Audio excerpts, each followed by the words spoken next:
Muchísimas gracias por acompañarnos, gracias como siempre a la Biblioteca Pública del Estado que organiza estas sesiones y nos cede esta sala y especialmente a Javier Machín, su director, y también gracias a Estefan por la grabación que está haciendo de este diálogo y por supuestísimo a Sandra Santana, que es la invitada de hoy, que bueno, no puedo imaginar en fin, una conversación más grata que con Sandra, porque venimos conversando hace ya unos cuantos años, ¿no? Y bueno, a mí me hace muchísima ilusión poder compartir hoy este diálogo, ¿no? Contigo, Sandra. Bueno, para quienes no la conozcan, voy a presentar brevemente a Sandra Santana, que es nacida en Madrid, es doctora en filosofía por la Universidad Complutense de Madrid. Su tesis doctoral versó acerca de la crisis del lenguaje en la literatura y el pensamiento en el Imperio Austrohúngaro, y ese trabajo se benefició de diversas estancias en, por ejemplo, la Universidad Humboldt de Berlín y en la Universidad de Viena, gracias a distintas becas. Sandra ha estudiado en profundidad las relaciones entre la palabra y la imagen en el arte y en la literatura contemporáneos, ¿no?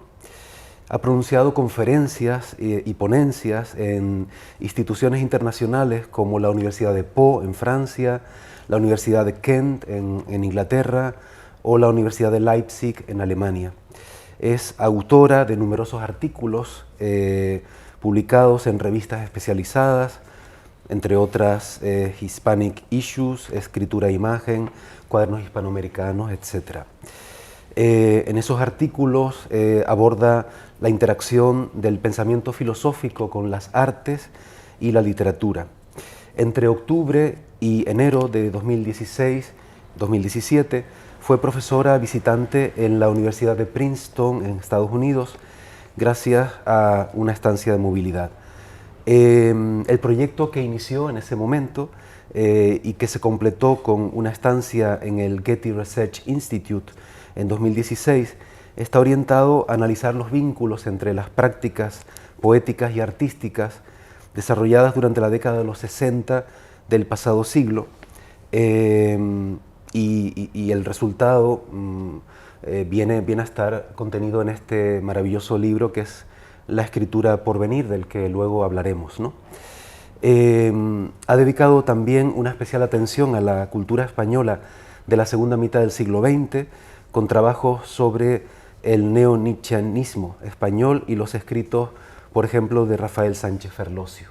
En el ámbito de la docencia, entre febrero de 2010 y enero de 2018, fue profesora en el Departamento de Filosofía de la Universidad de Zaragoza y actualmente, como sabrán, es profesora de Estética y Teoría de las Artes en la Universidad de La Laguna. Ha sido becaria de creación en la Residencia de Estudiantes entre los años 2002 y 2004 y también del programa Artist in Residence del Kulturkontakt en Austria en 2014. Como poeta es autora de los libros Marcha por el Desierto, que se publicó inicialmente en 2004 y se volvió a publicar en 2020. El siguiente libro es El verbo tan frágil, de 2008. Luego publicó Y Pum, un tiro al pajarito, en 2014. Y su último libro hasta el momento de poesía es La parte blanda, que salió el año pasado en la editorial Pretextos.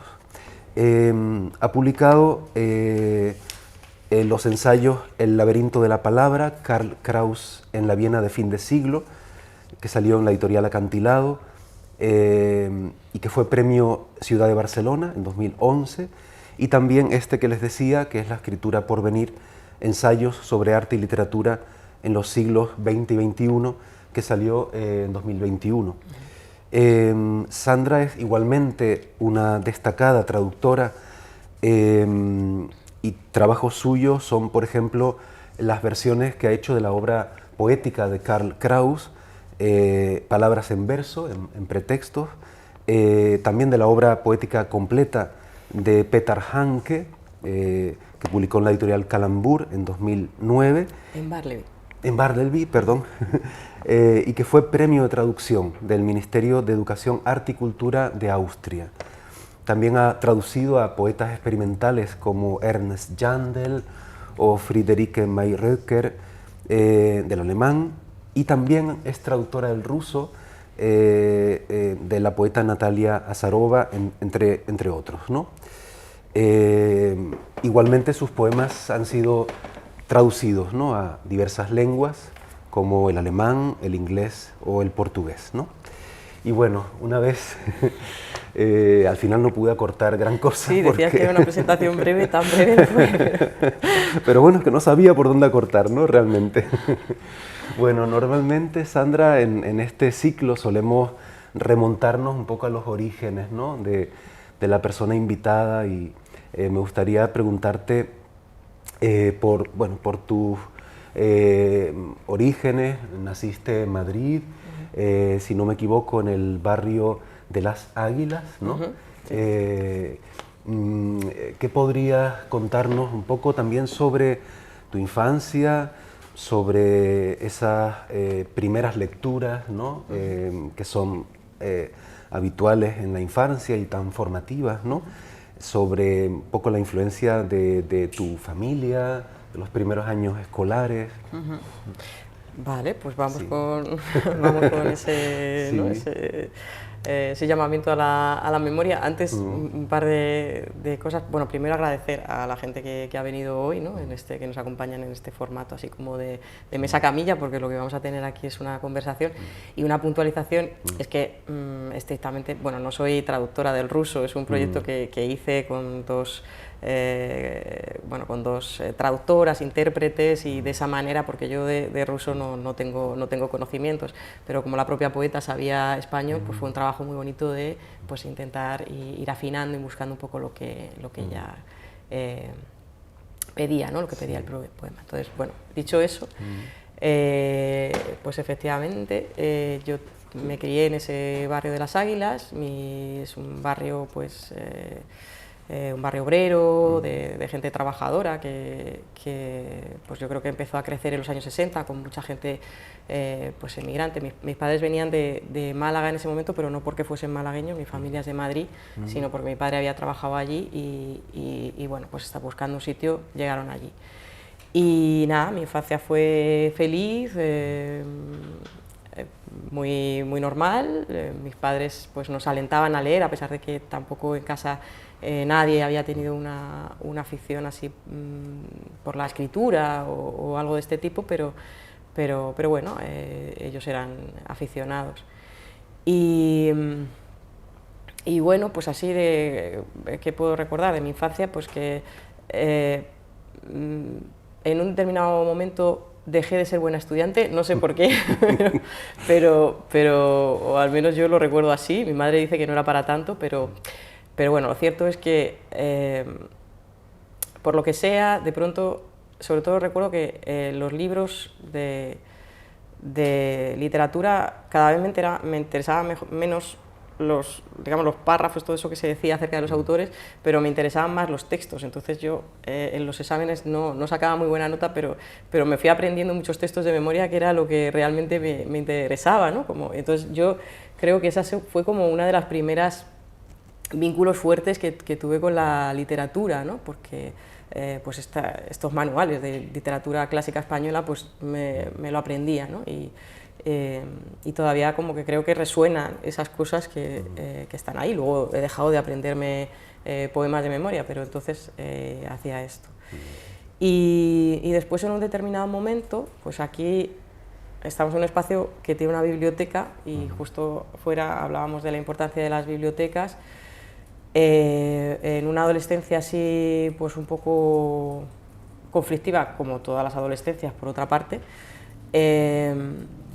pues me refugié ahí. O sea, yo recuerdo que había pasado también por estos libros que uno en el instituto, ¿no? Pues no sé cuándo sería literatura universal, si en segundo de BUP o una cosa así, entonces, y sobre todo recuerdo, habría otras cosas, ¿no? Pero yo recuerdo que había un párrafo que hablaba como de la novela modernista, de la novela y decían, pues Virginia Woolf, Faulkner, Joyce, puntos suspensivos. Entonces aquí yo, ¿qué será esto? No recuerdo lo que se decía, pero algo me llamaría la atención. Entonces me fui a la biblioteca y yo creo que uno de los libros que cogí primero fue Las olas, de Virginia Woolf, y entonces, o sea, no podía, o sea, no salía de mi asombro, pero esto se puede hacer en literatura, o sea, que se puede escribir así, y ya aquello fue como una fascinación total. O sea, yo veía, en mi casa había libros, ¿no? Pero sobre todo esto de círculo de lectores, entonces pues leía a Terence Simoes, yo qué sé, lo que se llevaba entonces los premios, ¿no? Y aquello pues me cambió por completo toda mi visión. Entonces empecé a leer a Virginia Woolf, empecé a leer a Faulkner, entonces y luego ya buscando en las solapas, llegué a Samuel Beckett, y entonces era cada 15 días tenía, ¿no?, que podía coger un libro. Entonces empecé como una dinámica muy solitaria que no compartía con nadie, porque en mi familia y bueno, pues aquello, no sé si me salvó la vida o me perdió, pero bueno, lo recuerdo con mucha fuerza y con mucha felicidad, y no sé, nunca he leído tan bien como entonces, ¿no?, con tanta intensidad. Y claro, imagino que esas lecturas tan, digamos, extraordinarias, ¿no?, en muchos aspectos, ¿no?, de alguna manera hicieron que naciera en ti un impulso, digamos, hacia la reflexión, hacia el pensamiento, que hizo que eligieras la carrera de filosofía cuando terminaste el bachillerato. ¿Cómo surgió en ti, digamos, esa idea de estudiar filosofía? ¿Por qué te decantaste, ¿no?, por esos estudios? Pues en lo que puedo recordar había, bueno, por una parte la filosofía también me interesaba mucho, tenía pues eso, muchas preguntas y no las veía resueltas, ¿no? Y me apetecía estudiarlo. Tenía tentación de estudiar filología, pero no entendía que estuviese separado por lenguas. Entonces, precisamente por haber entrado en la novela, primero en la novela americana, bueno, en la novela de habla inglesa, pero bueno, pues por Virginia Woolf y Faulkner y toda esta gente, pero también los Proust, o sea, que no entendía porque iba a pasarme solo leyendo la Celestina, eso no me interesaba. Entonces, bueno, pensé que leer ya leía y eso podía seguir haciéndolo, pero bueno, la filosofía me parecía que podía ser más interesante. Como ves, no tenía absolutamente nada de mentalidad práctica de ningún tipo, o sea, se me pasó por la cabeza estudiar periodismo también. Sí. Bueno, me alegro de no haberlo hecho. Qué bueno, sí. Y bueno, en el ámbito de la filosofía, ¿no?, te especializaste en estética, ¿no?, en la rama de estética. ¿Podrías comentarnos un poco cómo fueron esos años? ¿Qué profesores te marcaron? Si te marcó alguno, ¿no? Y por qué, digamos, dentro de los diferentes ámbitos de la filosofía acabaste, digamos, orientando tus intereses hacia la estética. Bueno, esto también es una cosa un poco rara porque, claro, existen esas casillas, ¿no?, en los estudios, igual que en la filología, ¿no? Pero, bueno, es que en algún sentido yo no las veo, ni las he visto nunca. Entonces, no es que me interesase por la estética, ni se me había ocurrido. La facultad, entonces, la Facultad de Filosofía de la Complutense, yo tengo muy buen recuerdo de mis profesores, aprendí mucho, pero yo no tenía idea de que mi carrera o que iba a hacer carrera académica ni nada de esto, no se me pasaba por la cabeza, entre otras cosas porque era una facultad donde había un 98% de hombres, o sea, yo creo que había 2 profesoras. Sí. Y además eran personas que no tenían nada que ver conmigo, o sea, tal como yo lo veía había una distancia enorme, ¿no? Entonces, no, yo hice la carrera, no me especialicé en ese momento, ¿no? Sino que fue más tarde y ni siquiera, y bien tarde, porque yo en Zaragoza era profesora de filosofía, durante 8 años fui profesora de filosofía del departamento de filosofía, daba un curso de estética, pero no era del área. Entonces fue al llegar aquí. Lo que pasa es que siempre me ha interesado mucho el arte contemporáneo. De nuevo, pues como que parece que le interesa todo, pero no es que me interesan tantas cosas, en realidad son pocas. Lo que pasa es que no veo las casillas. O sea, siempre, por ejemplo, me ha preocupado mucho el tema del lenguaje, evidentemente, qué es el lenguaje, cómo funciona, pero esto lo he encontrado en filosofía. Por supuesto, lo encuentro en la literatura y supongo que de ahí también viene la pregunta, porque ¿qué es esto de leer? ¿Qué pasa? ¿No? Y en el arte contemporáneo resulta que hay un montón de autores que se interesan por este tema, ¿no? Entonces empiezo a conocer la obra de Vito Acconci, de Marcel Brotta, y me quedo pues eso, muy sorprendida de que ahí hay unas reflexiones que además me resultan como más, o sea, que entiendo también el lenguaje, ¿no? Hay filósofos que también me han interesado mucho y de los que he aprendido mucho, pero que no, o sea, es un terreno en el que entonces naturalmente me pongo a estudiar esos autores, ¿no? Después de la tesis, que también era sobre el lenguaje, porque Karl Kraus es un autor que ha pensado mucho sobre eso, desde el ejercicio crítico, periodístico y literario. Y entonces, pues claro, empiezas a escribir sobre eso y ya te especializas, ¿no? Bueno, porque leo naturalmente sobre eso y he llegado de esa manera. Sí, sí. Justamente, bueno, antes de preguntarte sobre tu tesis doctoral, que tuvo que ver con Karl Kraus, ¿no? y la crítica del lenguaje, quería preguntarte por los 2 años que pasaste como becaria en la residencia de estudiantes, ¿no? Porque debe de ser, para quien no lo ha vivido, es una especie de sueño, ¿no? Yo me acuerdo de ir a la residencia de estudiantes en 3 o 4 ocasiones, ¿no? Cuando vivía en Madrid, y siempre me venían un montón de imágenes, ¿no? Relacionadas con lecturas, con momentos de la obra de Juan Ramón o de la vida de Buñuel o de García Lorca, etcétera, ¿no? Y bueno, por eso me interesa mucho saber cómo viviste esos años, ¿no? Que fueron dos años, ¿no? Sí.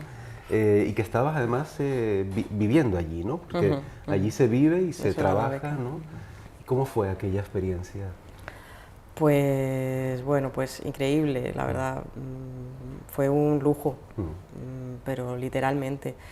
Yo tenía la misma idea que tenías tú al principio de la residencia, pues has leído de Alberti y todo esto, ¿no? Las memorias y claro, yo recuerdo las primeras veces que iba a escuchar también alguna conferencia y aquello me parecía como, bueno, tienes toda esa mitología de Lorca, y nada, bueno, tuve la suerte de que me dieran la beca, también por una serie de carambolas y porque hasta donde yo sé y he conocido también las becas de la residencia, pues quiero decir que yo entonces no había publicado nada, ¿no? Entonces, y realmente iba con muy poco, ¿no? Pero bueno, parece que les interesó, tenía unas traducciones de Kraus, pues tuve, por suerte también, Brines había estado en el jurado de un premio que no me dieron, pero le había gustado el libro, entonces tuve un aval. Y los años allí, pues claro, no son, ya dejas de lado todo ese mito de la Edad de Plata Y bueno, como decía una de las becarias de entonces, compañera Mercedes Cebrián, decía, no, nosotros somos la edad de chapa, nosotros llamamos la edad de chapa, pero bueno, fíjate, en mi familia también no lo entendían, ¿no? Porque me decía, yo recuerdo que algunos familiares me decían, pero qué beca más rara, pero no te dan dinero, ¿no? O sea, porque no, solamente te daban vivir allí, pero claro, vivir allí era que te levantabas por la mañana y desayunabas con Simushini, ¿no? Con el premio Nobel, por la tarde, porque lo que te pedían era que como becario acompañases a la gente que venía.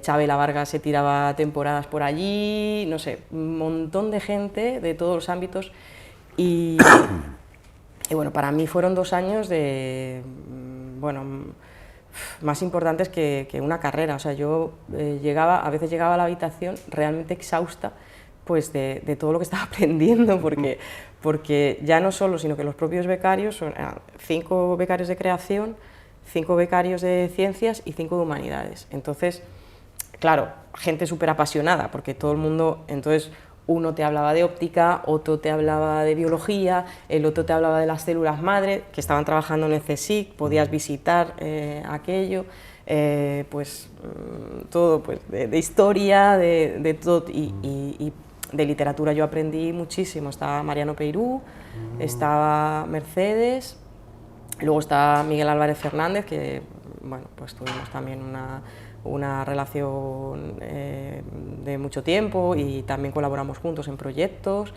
que es músico, y Beatriz Barral por artes plásticas, luego Martín Rodríguez Gaona, que no estaba de becario entonces, pero sí había sido, y él estaba, pues también trabajaba y estaba muy, muy cerca de nosotros, y bueno, pues años realmente muy bonitos, y yo conservo muchos de los amigos, Azucena López Cobo, por ejemplo, que ella es profesora de filología, pues Beatriz, Mercedes, y la gente que también llegaba porque eran amigos o conocidos de la gente que estaba allí, ¿no? Entonces, bueno, ya se abre el círculo y fueron 2 años muy, muy, muy bonitos. Qué bien, qué bien. Yo siempre que pienso en ese lugar y en ese proyecto que sigue funcionando hasta el día de hoy, si no me equivoco, ¿no? Esas becas de residencia, ¿no? Siempre pienso en qué bonito sería que aquí en Canarias, ¿no? se llevara a cabo un proyecto de ese tipo, ¿no? Una especie de residencia para creadores, ¿no? No solamente escritores, ¿no? Sino también para músicos, para artistas plásticos, ¿no? Ya en las vanguardias hubo esa idea en fin, configurar una residencia de creadores, ¿no? Pero al final nunca se llevó a cabo y bueno, sería un proyecto bonito, ¿no? Creo yo. Sí, sería un proyecto muy bonito, Sí. y bajo mi punto de vista también, vamos, a mí ese cruce, ¿no, de disciplinas, que haya ciencias y humanidades y arte todo junto, yo creo que sin duda es un acierto, ¿no? Sí, sí, sí, sin duda, sí, sí. Y bueno, ahora sí, nos toca pasar digamos, al momento en el que una vez que terminaste la carrera, iniciaste los estudios de doctorado y tuviste la posibilidad de, como dije antes, de visitar tanto Berlín, ¿no? en la Humboldt Universität, como Austria, ¿no? ¿Qué experiencias trajiste de esas visitas, ¿no? Imagino que muy vinculadas a tu trabajo doctoral, ¿no? Pero también seguramente, en fin, son 2 ciudades, Berlín y Viena, que son capitales de cultura, ¿no? También, en fin, debió de ser maravilloso. Eso fue una vez que terminaste la residencia en Madrid, la residencia de estudiantes. Fue... Sí, sí, justo. Sí. Yo estuve 2 años y bueno, podría haber pedido hasta un tercero, tampoco sé si me lo hubiesen dado porque era bastante excepcional, pero bueno, pues precisamente ahí también, como decía antes, yo no había pensado en seguir una carrera académica, pero al llegar allí, pues también al encontrar gente de humanidades que estaba haciendo ya la tesis, pues dices, bueno, pues mira, pues hay becas, se puede pedir una beca, esta gente es como yo y está trabajando, ¿no? No son estos catedráticos mucho. tan distantes, ¿no? que había visto, y entonces pues pedí la beca, me la concedieron para ir a Berlín. Yo ya había estado un año de Erasmus en Viena, entonces allí pues había mejorado mi alemán, vamos a decir, porque esto siempre es un trabajo, ¿no?, en progreso. El alemán siempre solo se puede mejorar, ¿no? Solo se puede mejorar, Nunca se aprende del todo, ¿no? Total, ¿no? Como sí. todos los idiomas, ¿no? Sí. Pero bueno, sí tiene una cierta dificultad. Y bueno, pues esos años de Berlín, pues también otra suerte que tuve en la vida, muy emocionante, porque también pues era muy joven y llegaba con mucha ilusión de estar en una ciudad grande, y bueno, con ganas de trabajar, pero también con ganas de vivir aquello. Berlín también, bueno, ahora yo hace mucho que no voy, de hecho estuve 4 años viviendo allí y luego volví una vez al poco y ya no he vuelto. Pero bueno, ya todo el mundo dice, bueno, es que Berlín no es lo que era, de verdad, que no debe ser lo que era. Cuando yo estuve también se decía, no, Berlín ya no es lo que era, siempre es una ciudad que, claro, pero estaba muy viva entonces. Ahora parece que se ha trasladado porque se han encarecido los precios, entonces Berlín era una ciudad muy barata para vivir y eso atraía pues a muchos artistas, entonces incluso demasiados. A veces nos reíamos porque eso, salías a los bares en las zonas, en algunas de las zonas, ¿no?, del centro del este, ¿no?, de la ciudad, porque el oeste yo prácticamente ni lo pisaba, y bueno, es que le preguntabas a cualquiera y todo el mundo era artista, ¿no? O sea, pero aquí no hay población real, ¿dónde están, no?, los...? Pero bueno, sí, muy interesante, vi mucho cine, aproveché mucho, tiene un servicio de bibliotecas maravilloso, trabajé mucho para la tesis en unas condiciones fantásticas y nada, ahí sobre todo pues sí que estuve leyendo mucho y manejando mucho el alemán esos 4 años, me lo tomé en serio, sí. Sí. Muy bien. Y bueno, digamos de esas 2 estancias en Berlín y en Viena, surge un poco tu proyecto de tesis doctoral que luego bueno, lo reelaboras y lo reescribes en lo que es el libro de Acantilado, ¿no? El libro que es sobre Karl Kraus, pero no únicamente sobre él, ¿no?, sino sobre toda digamos, la cultura, especialmente la cultura vinculada con el ámbito de lo lingüístico y de lo literario en la Viena de fin de siglo, ¿no? Y bueno, ese libro, yo tengo la suerte de haberlo leído y subrayado, y lo recomiendo vivamente porque es todo un fresco maravilloso sobre un periodo que es uno de los periodos que han hecho que de alguna manera digamos, nazca la modernidad, ¿no? Es decir, que esa crisis del lenguaje, nosotros somos nietos o bisnietos de estos señores y señoras de la Viena de aquel tiempo, ¿no?, de una forma. Sí, es un tiempo apasionante, ¿no? Ha habido mucha gente que se ha interesado por él, precisamente porque también confluyen muchas cosas, ¿no? Y eso es lo que aborda el libro. El tema surgió todavía cuando estaba en Madrid, ¿no? Me dirigió la tesis Jacobo Muñoz, yo ya andaba con esa idea, él muy generosamente aceptó, porque en filosofía también eso de que vayas a tratar como una tesis de filosofía sobre un escritor ya es un poco raro, pero la pregunta surgió, como decimos esto que siempre el lenguaje, ¿no? Entonces yo había leído a Karl Kraus porque no entendía, ¿no? Es un autor que es muy difícil, siempre lo pensaba recientemente, ¿no?, que tengo como esa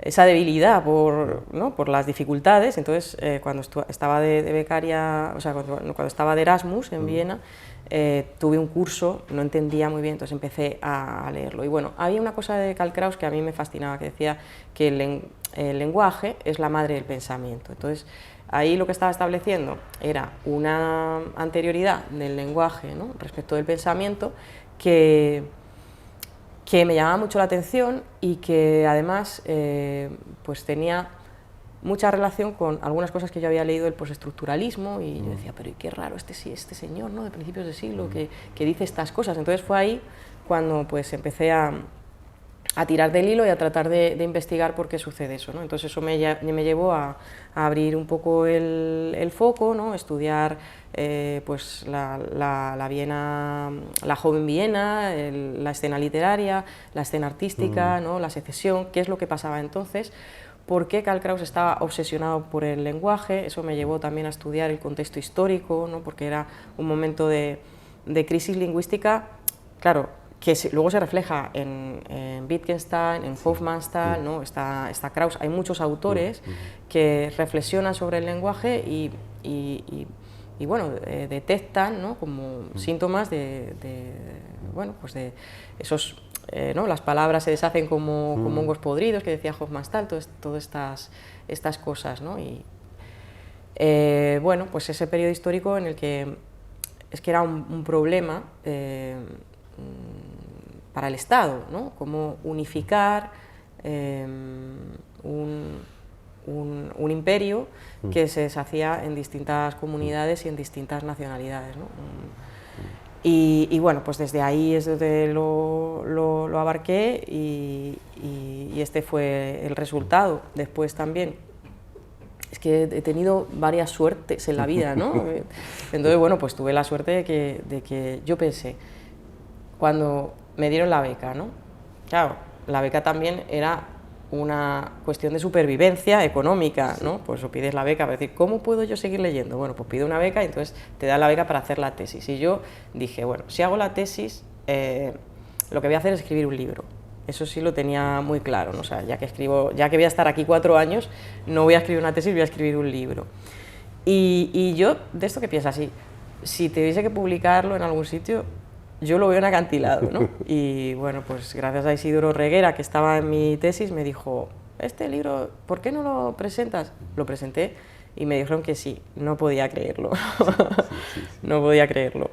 Bueno, pues ahí apareció y encima recibí el premio Ciudad de Barcelona, también de manera absolutamente sorprendente. Me llamaron un día, oye, que te han dado este premio. Y yo, que estaba también en una situación enormemente precaria en ese momento en la universidad, que de verdad no sabes, de eso que dices, es que ya no sé qué voy a hacer, porque... Y bueno, pues aquello fue maravilloso, me permitió seguir, ¿no? Sí, sí, sí.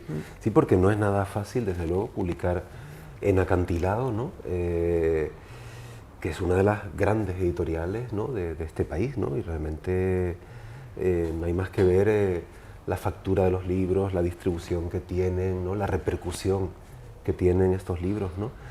Y además es un libro, yo recuerdo de la lectura en el que efectivamente abarcas muchos aspectos, no únicamente el aspecto, digamos, de la figura central de Kraus, sino también de cómo toda esa crisis del lenguaje afecta también a ámbitos como el de la música, ¿no?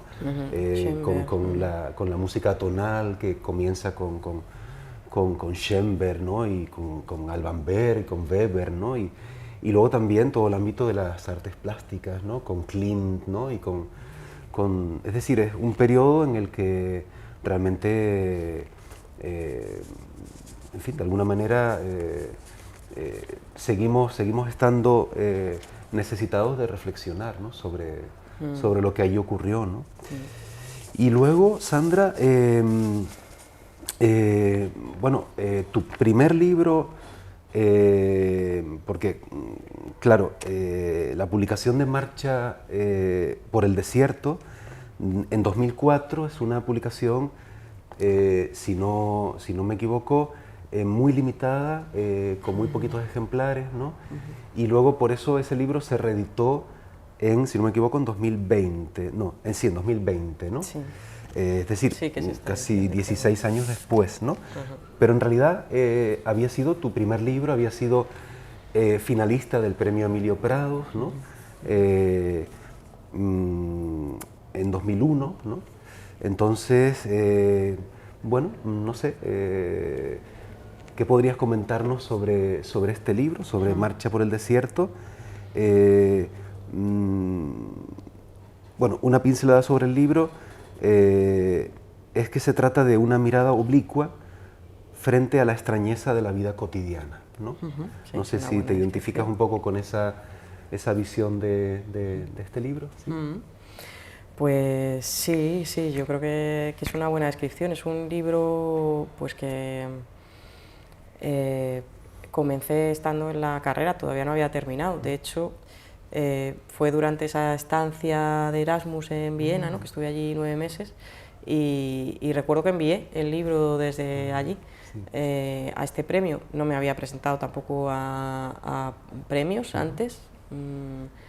Y bueno, pues sorprendentemente quedé finalista, que bueno, el libro, o sea, si hubiese ganado, se hubiese publicado en pretextos, el libro se quedó sin editar. Y sí que lo moví un poco, lo envié a algunas editoriales, pero no terminó de salir. Y un amigo, Ben Van Wyk,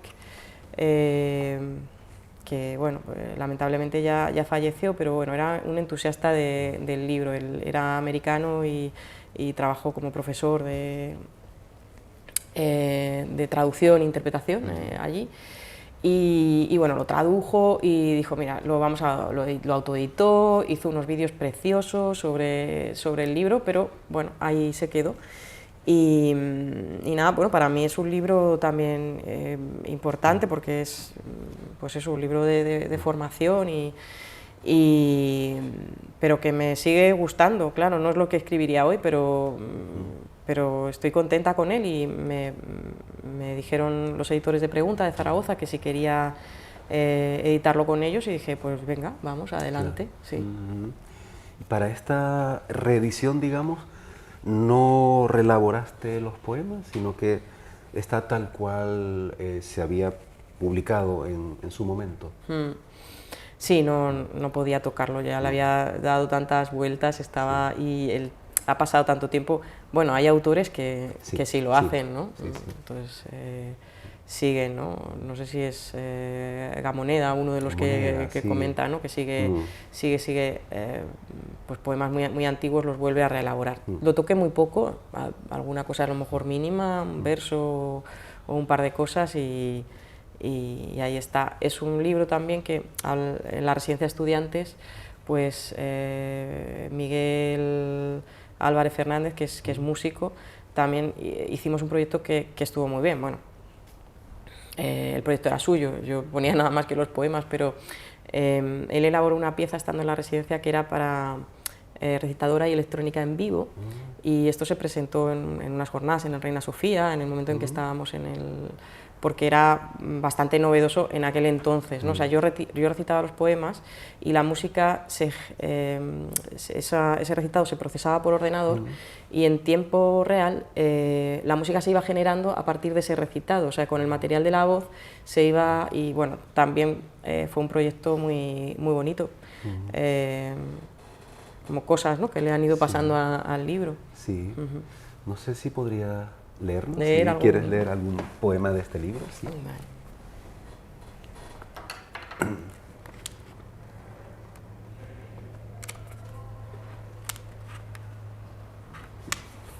Pues, por ejemplo, este que dice: subirán desde el río, atascando grifos y escaleras, ocupando en cada casa, en cada habitación, en cada mente, el lugar que no les corresponde. Un tacto frío que transforma la realidad en algo extraño, en un roce ígneo, como cerillas encendidas espaciadamente en la oscuridad. Una luz húmeda y blanda que responde a todo lo que no somos, a todo lo que ocurrió o quizás esté ocurriendo bajo la resbaladiza cortina del tiempo. Las posibilidades de los objetos son infinitamente más rápidas que nuestros sentidos, y saltan en el interior de los armarios, sobre repisas y tazas de café caliente. Nuestro trabajo es hacerlas regresar, apartarlas de lo cotidiano, confinarlas a vivir solo en el río. Pues... Muchas gracias. Sí, es un poema también que tiene... Se llama Marcha por el desierto porque tiene, bueno, pues esa estructura también de el relato bíblico, y entonces son las 10 plagas, y hay esos ecos, ¿no? Sí. Continuaste luego, bueno, antes de pasar al siguiente libro, claro, estuviste casi 8 años, ¿no?, como profesora en Zaragoza, ¿no? Entre 2010 y 2018, ¿no? Fue. En este tiempo es cuando, bueno, antes de esa estancia, habías publicado Es el verbo tan frágil, en Pretextos, ¿no?, en 2008. 2008. De ese libro extraje de una reseña de Mercedes Cebrián, me interesó mucho, algo que decía Mercedes Cebrián sobre ti y en concreto sobre este libro, ¿no? Y cito, ¿no? Sandra Santana posee una cualidad extraña, un zoom verbal con el que enfoca lo infinitesimal del territorio, de la comunicación y del lenguaje. Me pareció muy brillante, ¿no?, y muy lúcido, y quizá antes de pasar a este libro, a lo mejor podrías comentarnos un poco cómo fueron esos años como profesora ya, ¿no?, en Zaragoza, ¿no?, y tu estancia larga, ¿no?, de casi una década allí, ¿no? Sí, pues nada, el libro efectivamente lo terminé estando en Berlín, diga, no lo había pensado, pero sí, uno es vienes y otro... Pero lo empecé en la residencia de estudiantes y bueno, pues después de volver de Berlín, estuve trabajando, bueno, pues en diversas cosas y finalmente pues salió esta oportunidad en la Universidad de Zaragoza y estuve primero en Teruel y después en Zaragoza. Y bueno, pues fueron años muy bonitos. Yo tengo un vínculo muy especial con Zaragoza porque hice muchos amigos, muchas amigas, y luego también, pues claro, ahora digo, pues yo casi van a ser 15 años de trabajar en la universidad. Digamos que allí me formé como profesora, porque claro, también te formas a medida que vas dando clase, pero y bueno, pues fueron años muy buenos, de mucho aprendizaje. Claro, es muy intenso cuando entras a trabajar también en la universidad. Los primeros años son muy duros. Las condiciones, bueno, esto se sabe, es a la empresa, no digo nada nuevo, ¿no? Las condiciones de los profesores al principio pues son enormemente precarias, entonces ahí lo que comentaba del premio, pero yo fui muy feliz. Ya, la verdad es que cuando, como uno está tomando opciones en la vida y yo, pues ya lo he repetido, yo no quería ser profesora, mi idea no era ser profesora de universidad. Siempre me ha interesado la literatura, yo siempre me he visto escribiendo, ¿no? Y no necesariamente artículos académicos, pero me enamoré de la docencia. O sea, yo llegué y recuerdo las primeras clases y me encantó. Me gustó mucho dar clase, o sea, eso de que yo pudiese leer cosas que me interesaban y llegar a gente que le interesaba, porque después de todo en la universidad pues más o menos la gente, más o menos, pero sí, yo detecto siempre cierto interés, no en todo el mundo, claro, pero y no sé, es que había una cosa de ida y vuelta muy bonita.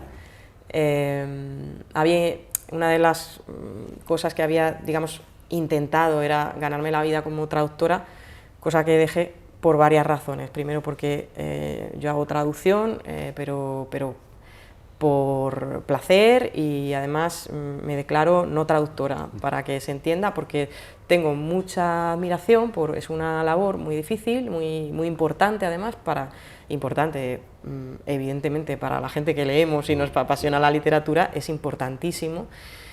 Y yo sufría mucho y además es un trabajo muy solitario, entonces si a uno le gusta estar retraído y además tienes un trabajo que te hace estar más retraído, y entonces, bueno, pues la docencia te permite otra cosa, entonces, bueno, estoy muy agradecida. Digamos, el departamento de Zaragoza tenía un ambiente muy bueno, había gente con muchas ganas, ¿no? Todavía siguen, pero cuando yo llegué, pues era gente también que acababa de entrar y bueno, pues aprendí mucho. Qué bien, qué bien. Bueno, pues quizá ahora sí podemos pasar es el verbo tan frágil, ¿no? Que una edición bellísima de la colección de poesía de pretextos, ¿no? Bueno, yo creo que fue con este libro como yo te conocí como poeta, ¿no? Luego ya te conocí en persona, pero más tarde. Pero sí, es un libro también en el que de alguna manera está el lenguaje como, digamos, como centro de la reflexión poética, ¿no? De algún modo, ¿no? Y esa palabra que es siempre imposible de alcanzar, ¿no? Y en la que el poeta está siempre, digamos, focalizando su atención, pero que es consciente de que es imposible, ¿no? Decir aquello que se pretende decir, ¿no? Pero en ese juego de fragilidad, pues, se está, digamos, desarrollando siempre el poema, ¿no? Sí, esa obsesión, pues, nos persigue. En realidad está, yo creo que es propio de la poesía, ¿no? Sí, sí, sí. Se haga más o menos marcadamente, ¿no? Pero, pues, bueno, pues voy a leer un poema que se titula Rupturas disimuladas tras una carita sonriente. Siempre detecto un gesto de incredulidad cuando hablo acerca de los frágiles mecanismos ocultos tras una apariencia infantil. Como no crees en ellos, lo dejaste caer y me miraste victorioso al ver su superficie intacta a pesar del impacto. Imagina lo que sentía al recogerlo y escuchar esa pieza suelta en su interior. Qué bien. Bueno, el siguiente libro, porque bueno, hay un lapso largo, ¿no? de tiempo entre un libro y otro, ¿no? No eres una autora, digamos, que esté publicando libros de poemas todos los años, sino que dejas pasar bastante tiempo, ¿no? entre un libro y otro, ¿no? Y en 2014 salió en la editorial vinculada a la librería Arrebato, ¿no? De Madrid, que publica también, ¿no? Tu penúltimo libro de poemas, que es Y pum, un tiro al pajarito, con este título así tan juguetón, ¿no? Y bueno, se trata de un libro, esto creo que lo has dicho tú misma, un libro de ejercicios para pensar en las ausencias, aquellas ausencias que llenamos con la imaginación y con la fantasía, la ausencia del deseo, la ausencia del amado o la ausencia de la palabra, ¿no? De nuevo. Entonces, bueno, ¿qué podrías contarnos un poquito sobre este otro libro tuyo, ¿no? Con esa imagen del pajarito que representa lo instantáneo, lo fugaz, ¿no? Lo que aparece y desaparece de alguna manera, ¿no? A lo que se apunta, ¿no? Sí, pues, bueno, lo que ya has dicho, algunas de las cosas, de las pistas, digamos, de lo que puede estar en el libro, siempre es difícil, ¿no? Como, digamos, resumir, ¿no? O condensar qué es lo que has hecho en un libro. Lo cierto es que, bueno, comentabas que soy lenta, es verdad, soy muy lenta, escribo poco, pero bueno, también me parece bien así. Lo único que sí que hay una razón, y es que ya no es temática, sino que es verdad que sí que en los 4 libros que tengo, son 4 libros, pero cada uno es un proyecto lingüístico diferente, o sea, intento cambiar, sí que hay cosas, por ejemplo, que se pueden repetir, en este hay títulos muy largos y en ese ya los títulos a veces ocupan más que los poemas, ¿no? Entonces, porque encuentro una cosa y dices, bueno, voy a tirar esto un poquito más, ¿no? Pero sí que son proyectos muy diferentes los 4, ¿no? Entonces, bueno, pues no es que vaya escribiendo poemas, sino que siempre tengo como un proyecto que voy buscando, ¿no? Y todo lo que no me sirve, pues lo voy dejando. Y nada, bueno, pues este es un libro que tuvo una tirada muy cortita, porque el editor así lo quiso, está como numerados, y se agotó. Y ahora Pregunta me propuso también reeditarlo y saldrá probablemente una reedición en el 2020, sí, en el 2024, que ya está llegando.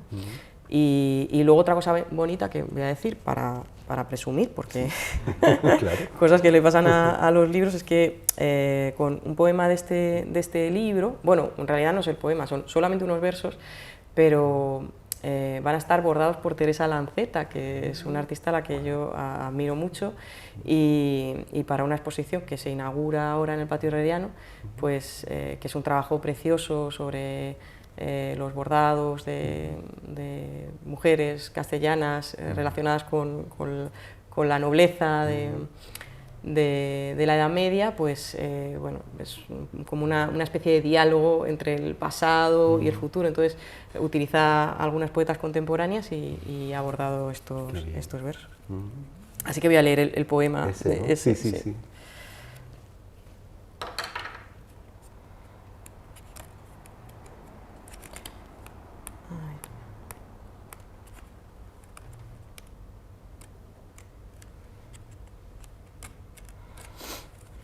Vaya, hombre, se resiste. Aquí está.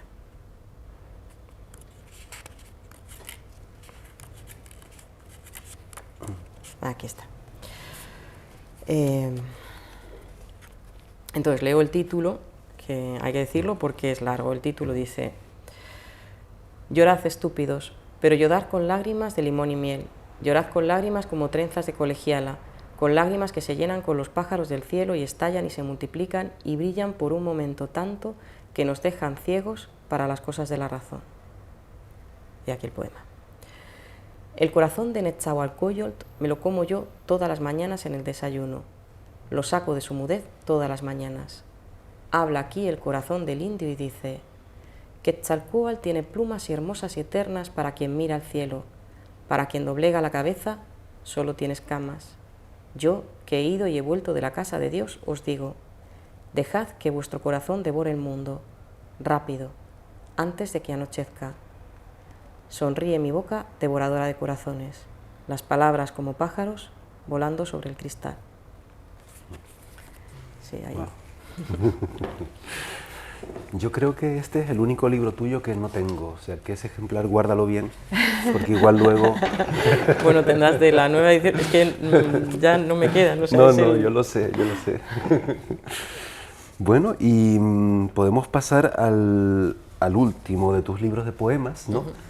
La parte blanda, que yo tuve la suerte de presentarlo aquí, junto con Katia Vázquez en la librería Mujeres, ¿no? El año pasado, fue cuando se publicó, ¿no? 2022. Y bueno, no quería tampoco traer nada de lo que dije en ese momento, sino palabras tuyas sobre este libro. Las extraje, creo que de una entrevista que diste antes de que se publicara, ya estaba a punto de publicarse, y comentaste que la parte blanda es un largo poema, en realidad, en el que la lengua habla de la lengua, y de meteoritos, y de canciones que salen y entran por los oídos y bocas, y de sombras de ramas sobre árboles, y de monedas, y de simios, etc. Entonces me gustó mucho, ¿no? Porque es como una especie de, no sé, de conjunto muy variado, ¿no? pero siempre sigue estando el lenguaje ahí en el centro de la reflexión poética, ¿no? Entonces, bueno, me parece un libro, primero, exquisitamente editado, y luego es un libro que, en fin, a mí me atrapó, realmente me gustó muchísimo, porque es un libro de lecturas muy diversas. Uno puede realmente, justamente por esta concentración, ¿no?, del lenguaje, ¿no?, se puede leer como un único poema, se puede leer como diferentes poemas, y cada fragmento te permite interpretaciones muy diversas, ¿no?, realmente. Ya desde la propia imagen de la blandura, ¿no?, de esas partes blandas, ¿no? Entonces, bueno, no sé qué podrías comentarnos así sobre este libro que tardaste en publicarlo 8 años desde el último, ¿no? Es decir, que me parece muy interesante todo ese proceso de decantación, de depuración, de trabajo interior, ¿no? Y que es además tan poco frecuente y tan insólito en nuestro mundo de prisas y de una necesidad como compulsiva de estar presente y de estar siendo visto, ¿no? Y de publicar y de aparecer y de posar, pero en tu caso es justamente lo contrario, ¿no? Hay una introspección, hay digamos un trabajo muy interior que luego, llegado el momento, se traduce en un libro, ¿no? Entonces... Sí, pues bueno, del libro, primero decir que otras de la suerte de la vida, pues es que este libro lleva un dibujo precioso de Juanjo Valencia que está aquí con nosotros, entonces bueno, pues eso lo hace también muy especial. Y luego pues sí, es un largo poema, tardó 8 años también porque las editoriales también, como sabes, pues tienen a veces largas colas y bueno, pues tardó como 3 años, ¿no?, desde que lo aceptaron en publicarse. Pero sí, yo lo pensé, mi idea era hacer un poema. O sea, para mí este libro es un poema largo y porque me esforcé mucho en que se pudiese leer. O sea, este libro, además lo he hecho muchas veces para mí y alguna vez en una presentación lo he hecho. O sea, se lee y además no se tarda tanto, en menos de media hora lo puedes tener y para mí... o sea, está pensado para que se pueda leer, para que se escuche y se pueda leer todo de corrido. Luego lo que pasa es que me da un poco de vergüenza porque, como dices tú, tardas como, pues eso, 5 años y cuando lo vas a editar me dicen, uy, pues habrá que ponerle alguna página más porque si no, no le podemos poner el lomo de fino que salió y además que los poemas tampoco no son muy largos, pero bueno, es un libro en el que... Sí, ¿no? Forma y contenido. Yo pensaba que dije, bueno, voy a hacer un libro además en el que pueda decir, ya con una cierta edad, algunas cosas que sé pocas, pero voy a...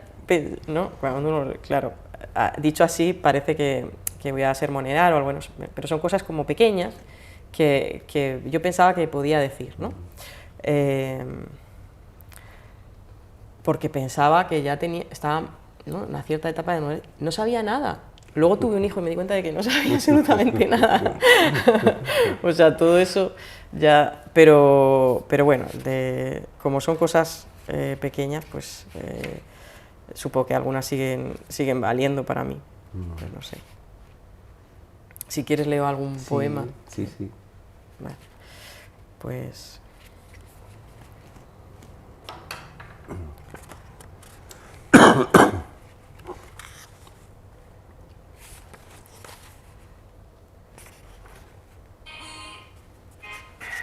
Pues leo este primero. Lo habéis visto. Sigue ahí el simio llevándose las manos a la boca. Os sonríe con todos los dientes porque él, que fue bendecido con la invisibilidad de los espejos, está privado de la capacidad de querer ser lo que no es, de desear ser nada, de desear ser todo plumas, por ejemplo. Vosotros sois los imitadores. Y uno pequeñito en referencia a estas cosas que yo decía, cosas que sé, bueno, que a todos os pertenece la fragilidad, que a todos os canta secreta una melodía triste a veces, que a todos os hizo hervir el corazón con su aleteo a veces. Supuestamente no es mi voz, sino también pienso yo como la voz de la lengua o algo así. Pero, bueno. Sí. Bueno, llevamos una hora más o menos de charla, Sí.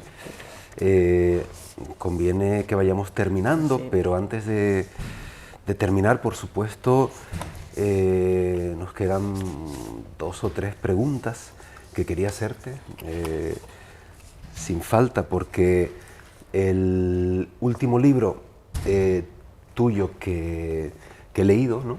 Y que terminé el otro día, hace poquito, ¿no? Es esta maravilla, ¿no? Que es La escritura por venir, que son una serie de ensayos sobre arte y literatura en los siglos XX y XXI. De este libro, bueno, que lleva un prólogo de Tu Ablesa, pero el primer ensayo podría entenderse a modo de prólogo, y de ahí hablabas o recordabas, ¿no? De tu etapa de Zaragoza, una editorial, podemos decir, casi imaginaria, un proyecto de editorial que no llegó a publicar nunca ningún libro, comentabas, ¿no? Que eran las ediciones del Águila, ¿no? Creo, El Águila Ediciones. El Águila Ediciones, ¿no? De ese proyecto surgió un blog, ¿no? Que era El Águila Ediciones, sección documental, y de ese blog, comentabas en este texto, Leo, brotaron muchas ideas que están en la base de los primeros 4 capítulos de este libro, así como del impulso que me ha llevado a seguir investigando hasta el día de hoy en estos ámbitos que, perdida la fe en los prodigios tecnológicos, sigue soñando con una literatura libre, atrevida y fronteriza. Entonces, de alguna manera, bueno, yo he encontrado en este libro la posibilidad de dialogar, gracias a ti, con algunos autores a los que ya conocía, y también la maravillosa experiencia de conocer la obra de otros a los que no conocía, como Vito Acconci o como Brotaers, ¿no? Y me parece muy interesante cómo, a partir de la idea del libro malarmeano, de ese libro que Mallarmé se propuso escribir, ¿no? En los últimos, no sé si 15 años de su vida, y que no llegó nunca a escribir, y del cual el poema Un coup de dés, ¿no? El golpe de dado famoso, viene a ser una especie como de fragmento, de intento preliminar, ¿no? Entonces, esta idea de el libro que vendrá, la escritura por venir, se materializa en una serie de artistas, escritores o escritores guión artistas, ¿no? Como los que hemos mencionado, o como por ejemplo otros que yo conocía, como Eyelson, ¿no? El peruano, o como José Miguel Ullán, ¿no? Y otros, ¿no? Pero al mismo tiempo, claro, uno podría plantearse que la escritura por venir está necesariamente vinculada al desarrollo tecnológico, ¿no? Pero tú te declaras de alguna manera escéptica, ¿no? Escéptica con esas posibilidades de la tecnología respecto a esta escritura por venir. Si bien es verdad que en muchos de estos trabajos, ¿no? Ya desde los años 60 en adelante, ¿no? Parece que hay como una premonición de lo que va a ocurrir, ¿no? Entonces, bueno, no sé, esto daría para conversar mucho rato, ¿no? Pero bueno, me parece que tus investigaciones en este campo son absolutamente necesarias, ¿no? Y muy lúcidas, ¿no? Desde luego. Entonces, no sé, lo que nos quieras contar sobre este libro y sobre este tema, ¿no? Tan amplio, ¿no? Bueno, pues has dado un poco en la clave. Yo te agradezco mucho la lectura que haces y que lo hayas leído. Eso ya me parece Que yo meritorio. vengo con la tarea Sí, hecha, sí, ¿eh? sí, con los deberes hechos. Y bueno, pues mira, das como en la clave de todo esto, ¿no? A ver, es cierto lo de ese blog, pues con Patricia Esteban, una poeta amiga de Madrid, Sofía Rey, en un entorno también que tenía que ver con la residencia de estudiantes, más o menos en ese tiempo. Estábamos interesadas en libros diferentes y bueno, pues creamos esta editorial de libros imposibles. No me voy a extender en eso, pero sí que guarda relación con lo que decías, porque en ese momento era un momento en el que todo el mundo hablaba de, claro, Internet, entonces volvemos, entonces la idea de ya es posible, porque los hipervínculos, porque todo esto. Y yo que estaba pues interesándome por este arte de los 60, de pronto decía, uy, pero si eso ya es viejo, ya en los 60 se hacía esto, ya estaba todo el mundo pensando. Entonces, un poco el blog iba un poco también por ahí, o sea, era un blog que en ese momento en el que los blogs eran algo, ¿no? Y se creaba comunidad y todas estas cosas, pues bueno, tampoco es que fuésemos muy exitosos, pero bueno, tenía sus lectores. Y nada, pues estaba en ese ámbito. Posteriormente, y por eso el prólogo, como lo he escrito recientemente, yo las cosas las veo de distinta manera y sobre eso también me gustaría escribir, pero es que como la vida no da, pues no da. Pero sí que he empezado un poco a trabajar ese tema porque es bien interesante. O sea, la cuestión es que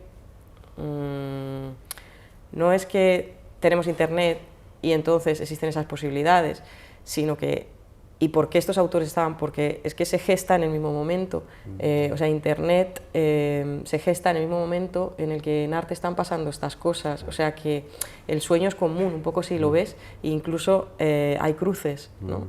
Bueno, eso me ha pasado estudiando la obra de Alison Knowles ahora, que es una poeta del entorno de Fluxus, y ves que el sueño que ella tenía también, de nuevo, de escribir, ella hizo libros muy distintos, ¿no? Pero también algunos con computadoras y con procesos aleatorios y entonces, pues claro, la aleatoriedad abre, ¿no? Infinitamente. Un poema, por ejemplo, que se puede, ¿no? Con 4 versos que se alternan aleatoriamente, bueno, 4 variantes de versos, pues que se puede hacer un poema larguísimo, ¿no? Y la idea de que todo esto se puede ampliar, y cuando empiezas a mirar dices, pero es que, o sea, ya estaba en esto, pero los que van a crear luego el Mac y todo, no los ordenadores, sino el sueño del ordenador personal y de Internet, no esos ordenadores que se gestan, ¿no? en el entorno de la Segunda Guerra Mundial y todo esto, ¿no? Sino nuestros ordenadores, nuestras tabletas, que vienen todos de la misma idea.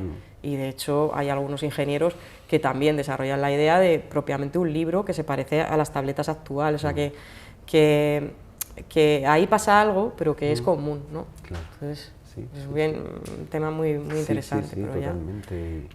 Y bueno, y la cantidad de derivaciones, porque yo ahora estaba pensando, mientras hablaba, estaba pensando en Oulipo, ¿no? ¿Cómo es? Oulipo es Ouvrier de Literature Potentielle, ¿no? El taller de literatura potencial de Raymond Queneau, de Jacques Roubaud, con toda esta cuestión de la aleatoriedad, ¿no? Y también estaba pensando en los concretos brasileños también. Sí. En fin, realmente, o en la antipoesía de Nicanor Parra, ¿no? También con todos los juegos visuales, ¿no? Entonces, bueno, pero como el tiempo se nos acaba, sí. Me faltan 2 preguntas, ¿no? O tres. Una tendría que ver con tu actividad como traductora, ¿no? Antes nos comentabas que no eres una traductora profesional, pero me parece muy destacable tu trabajo de traducción de determinados poetas de lengua alemana, ¿no? Poetas como Jandl, como Hanke, aunque Hanke es sobre todo conocido como narrador, pero tiene una obra poética interesante, ¿no? Y luego también Friederike Mayröcker, ¿no? Creo que estás trabajando en Mayröcker, sí, ¿no? Entonces un poco que nos cuentes, bueno, cómo es tu visión de la traducción, ¿no? Esto también daría para mucho rato, pero bueno, brevemente que nos cuentes algo así. Bueno, tú también has traducido mucho y yo creo que lo entendemos igual. Es una manera de leer con mucha intensidad a un autor, de entenderlo y un poco como de destriparlo, ¿no? Entonces, bueno, pues yo siempre, como digo, bueno, por ejemplo, Hanke sí que fue un proyecto que yo había pensado, pero me lo encargaron y lo hice un poco más a la carrera, pero yo me he dado cuenta de que mejor, o sea, claro, esto no es nada lucrativo, por tanto, porque si tardo, los proyectos pues a lo mejor me duran 8 años y bueno, pues lentamente he ido traduciendo algunas cosas, como por ejemplo lo de Meiroker, que ha sido un trabajo bastante complicado, que he hecho, cosa que me encanta, traducir con otra persona de la lengua originaria, porque siempre, sobre todo, bueno, en todo, ¿no? Pero hay traducciones especialmente difíciles, Meiroker, Jandl, que son poetas que son experimentales, por decirlo, simplificarlo de alguna manera, donde, por ejemplo, en Meiroker el sentido está completamente elidido, ¿no? Inventa términos con un montón de neologismo, todo eso, pues es que a veces te encuentras perdido, ¿no? Pero bueno, cuando hay alguna fascinación, y es un poco eso también lo que decía, esta cosa de la dificultad, que no sé por qué ahí pues te atrapa, ¿no? Me quedo ahí como enganchada, pero a ver, ¿y esto por qué? ¿Pero cómo es? Porque ves algo pero no terminas de verlo y bueno, pues lo de Meiroker espero que el año que viene ya salga. Estoy ahí dándole vueltas a las últimas versiones y es muy bonito. Yo, sobre todo, traducir con alguien, que claro, se tiene que dar el tiempo, que las dos personas estén en ello, pero a mí me da una alegría poder conversar sobre lo que pasa en los textos de manera tan profunda, o sea, estar discutiendo con alguien, ¿no? Si no, pues lo haces tú sola con el autor o con la autora, pero estar discutiendo con alguien y decir, pero aquí, ¿qué ponemos? ¿Esta palabra o esta palabra? ¿Esto suena más a esto? Esas discusiones, es que es casi como si pudieses, una cosa que sería fantástica es discutir sobre tus propios poemas cuando lo estás haciendo, pero claro, no puedes, porque a nadie le puedes contar, decir, mira, he encontrado esta palabra, yo creo que va mejor, ¿no? Es una cosa, pues, en traducción de alguna manera se puede hacer, porque ahí tienes como un texto común que es de trabajo y bueno, siempre digo, no volveré a hacerlo, ¿no? Digo, no volveré a hacerlo y luego pues pico, pero ya no porque me lo impongan, sino porque si pico, pico yo, claro. Pero que ya hay muchas cosas que hacer como para ponerse más tarea. Sí, sí. Bueno, antes comentabas algo que me impactó mucho, ¿no? Y es que, bueno, en la parte blanda habías querido contar algunas cosas que creías saber, pero luego cuando fuiste madre, ¿no? Descubriste que no sabías prácticamente nada, ¿no? Y bueno, quería preguntarte por la experiencia de la maternidad, ¿no? ¿Cómo ha influido en tu vida, en tu visión del mundo, en todo, ¿no? Imagino que es un antes y un después, ¿no? Sí, pero bueno, eso es que no te puedo ni... Eso sí que ya le dedicaríamos varios... No, pues sí, es una... Sí, lo único que podría decir es que ha sido una experiencia tan fuerte que llevo 4 años y todavía no me he recuperado, o sea que no sé muy bien ni contarlo, ¿no? Pero sí que tengo, a ver, no es que estas cosas que supiese entonces, pero es que es como que he tenido que hacer una revisión de muchas cosas a un nivel muy profundo, entonces estoy en ello. Estoy en ello. Qué bueno. Y por último, Sandra, ¿podrías adelantarnos algún proyecto en el que estés trabajando? Que estás ahora mismo cocinando, bien sea en el plano de la creación o bien en el plano de la investigación, en fin, no sé, algo que quieras compartir.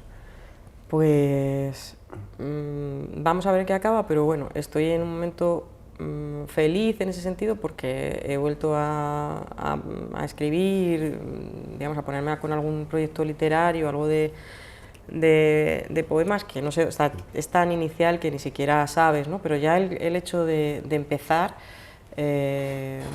ya me da alegría y bueno, pues estoy con un proyecto de novela también, pero ya contaré porque llevo poco, pero más de lo que siempre, pues siempre he empezado y es una cosa que me hubiese gustado hacer, pero siempre es como el ajedrez, que nunca he terminado de entenderlo porque, bueno, es que soy muy mala jugando al ajedrez, aquí seguro que... Pero entonces, es que no sé terminar la narración, me pasa eso, que nunca sé cómo terminar la partida. Y bueno, ahora he cogido impulso y estoy con algo.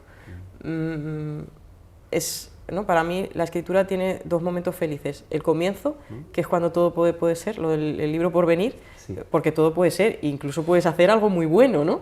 Porque como todavía no lo has hecho. Entonces estoy en ese momento, estoy feliz como voy, pues a lo mejor. Y luego ya el otro momento feliz es cuando ya lo has hecho, asumes que no es tan bueno como pensabas y ya solo tienes que corregir, pero dices, venga, vale, me resigno y tal. Entonces estoy pues en ese primer momento, luego habrá que picar piedra y veremos. Pero entre medias no es todo sufrimiento, ¿no? No, pero son los momentos más agradables, claro, más claro. Como de subidón, ¿no? Como se dice, sí, ¿no? De, anda, pues qué bien, ¿no? Sí. Ya. Muy bien, fenomenal. Bueno, pues abrimos ahora el diálogo a ustedes, ¿no? Para cualquier pregunta, cualquier cuestión que quieran.